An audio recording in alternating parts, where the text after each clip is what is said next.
Le jour de la Toussaint, en 1755, Lisbonne est secouée par un tremblement de terre très violent. La ville est presque complètement détruite. La catastrophe a laissé la peur dans les têtes. Le pouvoir préfère s'éloigner de la cité.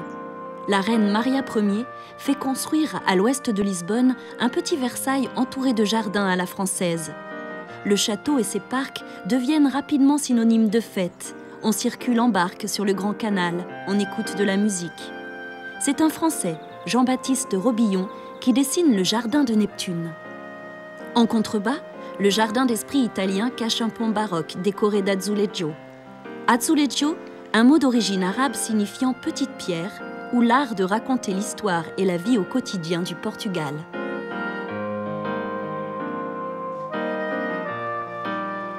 Depuis Queluz, la cour aimait aussi rejoindre la résidence de Caxias, à 1 heure de calèche. Une journée pour profiter de la douceur de l'océan dans un parc divisé en 2 parties. Le fruitier et le potager, aujourd'hui disparus, et le jardin d'agrément, dominé par une cascade monumentale. Le mur entourant la chute d'eau, exposé plein sud, abrite des cultures délicates, venant des colonies et comptoirs du royaume, des 4 coins du monde. À Oeiras, une autre demeure est l'œuvre d'un homme célèbre au Portugal, le marquis de Pombal. Le marquis, c'était le premier ministre de notre roi, José Ier. Il a été le grand moteur de la reconstruction de Lisbonne après le tremblement de terre. Et pour le remercier, le roi l'a donné la ville d'Oeiras. Et puis, il veut faire ici une œuvre dans le style du jardin à la française, un peu une copie de Versailles. Le jardin, c'est un jardin de plaisir, mais aussi un jardin de production, parce que tous les arbres produisent des fruits. Et tout le jardin, c'est conçu pour la production et aussi pour le plaisir, avec les réservoirs comme ceci, c'est le réservoir de l'eau pour tout le potager.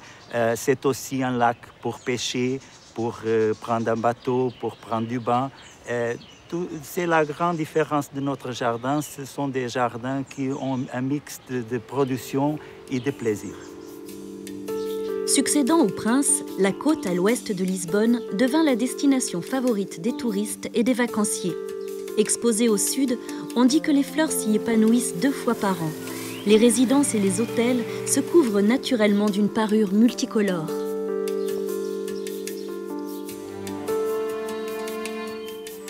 Posé sur une montagne de granit, entouré d'une forêt, telle une île au milieu de l'océan, le palais de Penna attire tous les regards. Cette folie est née de la volonté de Ferdinand, un prince venu de Bavière en 1836 pour épouser la reine du Portugal, Marie II.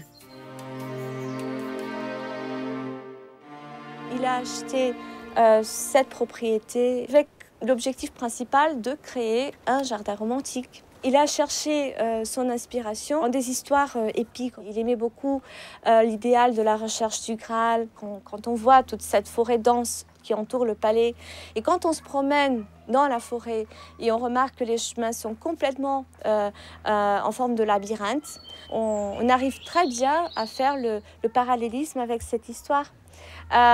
Et aussi, de temps en temps, on arrive à ce genre d'endroit où on voit très bien le palais de loin. Et on sait que le palais, c'est notre objectif. Mais on n'arrive jamais à arriver au palais. Tout ce que l'on voit en entourant le palais, c'est un paysage totalement fabriqué, totalement planté par la main du roi.